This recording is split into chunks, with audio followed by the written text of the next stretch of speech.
Hello बच्चों, a very very very good evening to everyone. So आज SLCM का paper था और आप लोग अभी 12 बजे एसएलसीएम का पेपर देकर आए हैं। सो लेट्स एक बार देखते हैं कि यार ये पेपर गया कैसे। आईसीएसआई ने पेपर ड्राफ्ट कैसा किया था, इजी है, डिफिकल्ट है, पेपर का लेवल क्या है। आई एम वेरी श्योर आप सब लोगों का पेपर बहुत अच्छा गया हो और इस वीडियो को देखने के बाद आपके मन में एक ओपिनियन आएगा कि यार मेरा पेपर सच में बहुत अच्छा गया है और मैंने अगर 75 to 80 मार्क का भी अटेम्प्ट किया है तो I have really done well. ठीक है, तो बच्चों ध्यान से देखिए, अगर कई लोग ऐसे हैं जो एग्जाम के बाद पेपर देखना ही नहीं चाहते, so don't see this video. So viewer description is advise here. Anyway, so I will begin with the paper. तो बच्चों मैं आपको जल्दी जल्दी एकदम फटाफट मैं बता दूंगी पेपर कैसा था। अगर आप पहला क्वेश्चन देखें तो पहला क्वेश्चन तो आईसीएसआई ने बिल्कुल आपके मुंह में एकदम लड्डू डाल दिया था। इसमें चार अलग अलग महीने का उन्होंने दिया है, एनएवी दिया है और उन्हें एंट्री लोड दिया है। तो आपको चार अलग अलग महीने में परचेजिंग प्राइस कैलकुलेट करना था और उसका एवरेज आपको बताना था। तो इट वाज मेरे हिसाब से थोड़ा सा अच्छा क्वेश्चन था। दूसरा क्वेश्चन था, क्या था भाई? दूसरा क्वेश्चन कुछ नहीं बच्चों, आपको इन्होंने एग्जिट लोड दिया था, आपको सेल वैल्यू निकालनी। तो पहले क्वेश्चन जो थे 10 आई थिंक 5 मार्क के जो क्वेश्चन थे वो एंट्री और एग्जिट लोड वाले थे। दे वर वेरी सिंपल। दूसरा बच्चों, दूसरा तो आप मेरे से बोलिए ही मत।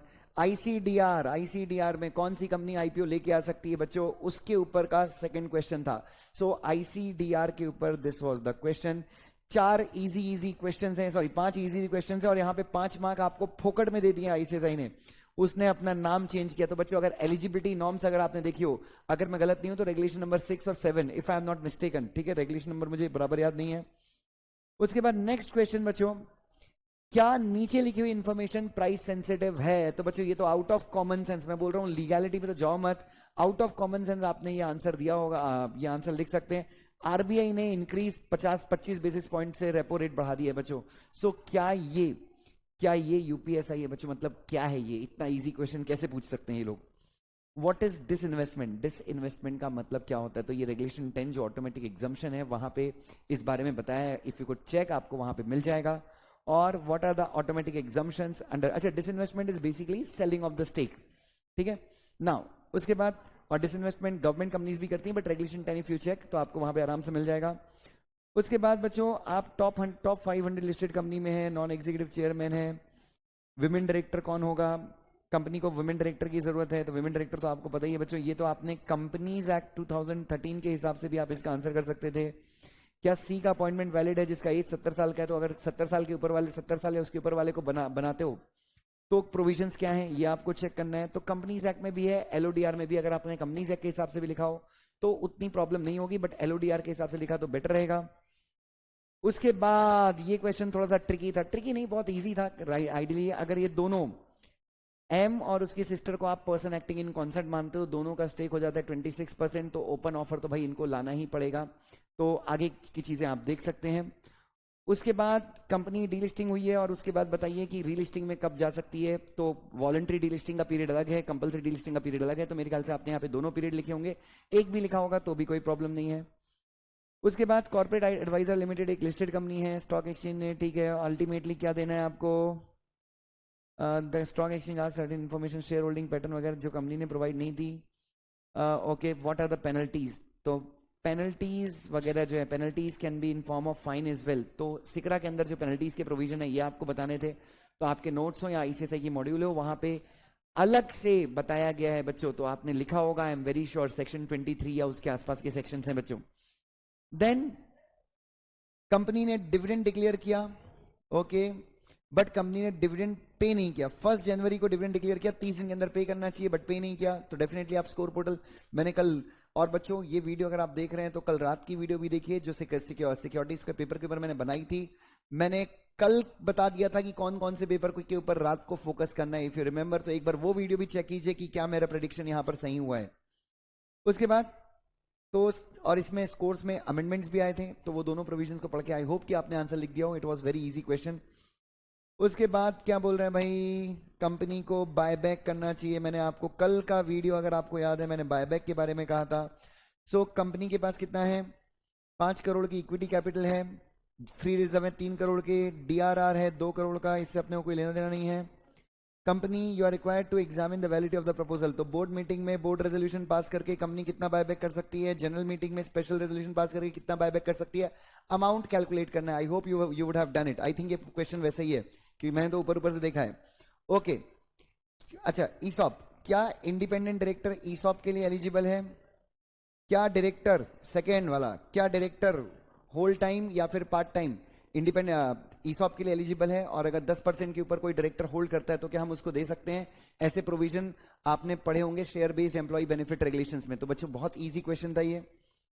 उसके बाद अगर आप देखें वापस से बच्चों, मटीरियल सब्सिडरी कौन होती है? मटीरियल सब्सिडरी, और इसमें मेरे ख्याल से बहुत सारे बच्चे उसी टाइप का इसका आंसर है जिस टाइप का आंसर वो अंडरटेकिंग कंपनीज एक्ट में था ना, सेक्शन 180 में। तो मटेरियल सब्सिडरी की भी डेफिनेशन कुछ उस टाइप की है, तो एलओडीआर में बताई हुई है। I hope you would have written. फिर अगर आप बच्चों, ये तो मुंह में दे दिया उन्होंने आपके लड्डू, कितना इजी है। सेबी के डिसीजन सेटिस्फाइड नहीं हो तो सेट में अपील करने का प्रोसीजर। उसके बाद भाई बायबैक जब कर रहे हो, यू आर डूइंग, ये भी बायबैक का ही है ना। स्मॉल शेयर होल्डर्स के लिए कितना रिजर्वेशन होता है बायबैक में? अगर टोटल शेयर जितना बायबैक कर रहे हैं 15% या फिर उसका एंटाइटलमेंट कुछ ऐसा ही है। I hope you would have written, मेरा भी सही होगा। नाउ उसके बाद क्या है भाई, डेविड जो है फाइनेंस का है, इसको नौकरी से निकाल दिया गया क्योंकि इनसाइडर ट्रेडिंग में शामिल था। अब सेबी इसके खिलाफ एक्शन लेना चाहती है, बट वो बोलता है कि नहीं भाई मेरे को नौकरी से निकाल दिया। अरे बाप, तो क्या हो गया? तूने अपनी ऑफिस की एम्प्लॉय को छेड़ा, उसको सेक्सुअली हैरेस किया और तेरे को नौकरी से निकाल दिया। उसके बाद बोलता है पुलिस वाले तेरे को पकड़ने आए, तू बोलेगा कि नहीं भाई मेरे को नौकरी से निकाल दिया है तो मेरे को और कोई सजा नहीं मिलनी चाहिए। वाह, ऐसा थोड़ी ना होता साहब।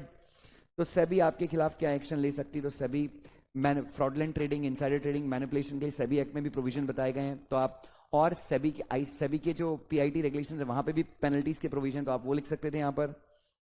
कितना इजी क्वेश्चन है, डीमेटेरियलाइजेशन का प्रोसेस। उसके बाद एक्सेस पर्सन की डेफिनेशन, ये अमेंडमेंट में आया था बाद में, अमेंडमेंट आज से 1 साल पहले जो आया था वहां पे बताया था, तो ये तो एज इट इज लिख दिया होगा आपने। फिर रिलेटेड पार्टी ट्रांजेक्शन से रिलेटेड क्या क्या डिस्क्लोजर्स ऑडिट कमेटी को देने हैं, ऑडिट कमेटी कौन सी इन्फॉर्मेशन रिव्यू करेगी और शेयर होल्डर से कौन सी इन्फॉर्मेशन शेयर की जाएगी। तो कंपनीज एक्ट में भी हम बताते हैं, 188 में ही बताया है कि कौन कौन से डिस्क्लोजर अपन शेयर होल्डर्स को देते हैं जब अपन शेयर होल्डर्स का अप्रूवल लेने जाते हैं, तो वो लिख सकते हैं। और ऑडिट कमेटी भी अमूमन सेम इन्फॉर्मेशन ही रिव्यू करती है। या आपने दोनों का लिख दिया तो बहुत ही अच्छा है। उसके बाद बच्चों, पता नहीं इंस्टीट्यूट को इस बार बायबैक से क्या प्रेम हो गया था। बायबैक के ऊपर वापस से एक क्वेश्चन, कितना बायबैक कर सकती है? 5 lakh plus 2 lakh plus P&L का जो अकाउंट है, P&L का जो बैलेंस है वो भी फ्री रिजर्व ही है, तो 9 लाख का 10% जितना आता है। अमाउंट ऑफ शेयर कितने बायबैक करेंगे? तो भाई अगर यहाँ पे शेयर का प्राइस दिया तो उतने लिख दो, नहीं तो अमाउंट ऑफ शेयर 9 लाख रुपए में जितने शेयर कंपनी बायबैक कर सकती है। क्योंकि यहाँ पे शेयर का प्राइस नहीं दिया है तो आप 10 ही मान के कर सकते हो, 10 रुपए अज्यूम कर सकते हो, नहीं तो आप ये भी लिख सकते हो कि 9 लाख में जितने शेयर बायबैक होंगे उतने कंपनी कर लेगी। ओह, ये तो कितना ईजी है। व्हाट आर करेंसी फीचर्स, ये तो थियरी क्वेश्चन है बच्चों, 4 लाइन का आपने लिख दिया होगा, ठीक है। अच्छा, ये ऑप्शन वाला क्वेश्चन है बच्चों, बट इससे इजी कुछ हो ही नहीं सकता। क्यों नहीं हो सकता बच्चों? 1050 का कॉल है तो कॉल वाले को फायदा कब होता है? जब प्राइस बढ़ता है। पुट वाले को फायदा कब होता है? जब प्राइस गिरता है। तो ये कॉमन सेंस लगा के आपने इसका आंसर लिखा होगा। कैपिटल मार्केट इंटरमीडियरी की जिम्मेदारी क्या है और ऑब्लिगेशंस बता दीजिए। कैपिटल मार्केट, तो बच्चे ये भी उन्होंने आपके हाथ में ही दे दिया क्वेश्चन। इन्फ्लेशन रेट क्या है, और अगर कॉफी का रेट 12 रुपए 2019 में था और 16 रुपए हो गया 2023 में, तो बच्चों सिर्फ परसेंटेज का कैलकुलेशन है, बहुत इजी है। इसमें सीपीआई और WTI के बारे में लिख दिया तो भी कोई प्रॉब्लम नहीं है। लास्ट क्वेश्चन है 6 और 6 से दोनों में से कोई एक बनाना है, तो ये currency derivative, angel fund, block deal, municipal bond, ये सब लिख सकते थे, बट इससे अच्छा मेरे लिए तो ये था। 6A इज मच बेटर, यहाँ ये ज्यादा स्कोरिंग था, बट आपने अगर वो भी लिख दिया तो कोई प्रॉब्लम नहीं है। रिएट का मतलब क्या है? बहुत सिंपल है। उसके बाद क्या है भाई, आप ब्लू चिप कंपनी के due to expected war between the two countries, तो ऑप्शन कॉन्ट्रैक्ट, तो ऑप्शन कॉन्ट्रैक्ट क्या है? वॉर है तो शेयर का प्राइस गिरेगा तो आपको कॉल खरीदना चाहिए, पुट खरीदना चाहिए। उसके बाद ये कॉल पुट का उन्होंने कुछ तो न्यूमेरिकल टाइप का पूछा है बच्चों, दिस इज ऑल्सो मैनेजेबल, कोई प्रॉब्लम नहीं है। डिबेंचर ट्रस्टी क्या है, उसके ड्यूटीज और ऑब्लिगेशन क्या है, तो इस टाइप का ये आपका क्वेश्चन पेपर था। अब आप मुझसे पूछे Dushyant sir give us an honest analysis की ये पेपर कैसा था, तो सबसे पहले बच्चों अगर आप ये हर एक क्वेश्चन, जैसे कि SLCM में हम देखते हैं कि मोस्टली 10-20 क्वेश्चन 10-15 मार्क का वो सिलेबस के बाहर से पूछते हैं, बट मेरा यकीन मानिए कि इस बार का पेपर अगर आप सिलेबस के बाहर की बात करें तो कुछ भी सिलेबस के बाहर नहीं था, नंबर 1। नंबर 2, इस बार का पेपर मुझे अगर आप पूछें कि सर कुछ भी बाहर का था, मतलब जिसने ईमानदारी से पढ़ाई की है, जिसने ईमानदारी से पढ़ाई की है और जो एग्जामिनेशन हॉल में पैनिक नहीं किया है, उसके लिए आज का paper would be very easy, मतलब कोई प्रॉब्लम ही नहीं है। हाँ, लेकिन जिसने ठीक ठाक पढ़ाई की है, जिसने थोड़ा सा चीटिंग किया होगा, ये मान के चलिए उसका अगर 80 मार्क्स का पेपर अगर आपने अटेम्प्ट किया है, 80 मार्क का अटेम्प्ट किया तो आपको 50 प्लस आने चाहिए। अगर आपने एवरेज भी लिखा है तो कोई प्रॉब्लम नहीं है।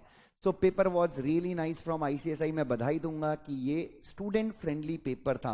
पेपर आपका कैसा गया एक बार जरूर कमेंट करके बताइए। और कल कंपनी लॉ का पेपर है, कल हम आग लगाएंगे बच्चों, कल कंपनी लॉ का पेपर है। आज रात को 7 बजे हम यूट्यूब पे लाइव भी मिलेंगे पेपर के बारे में स्ट्रेटेजीज डिस्कस करने के लिए। Thank you so much, God bless you.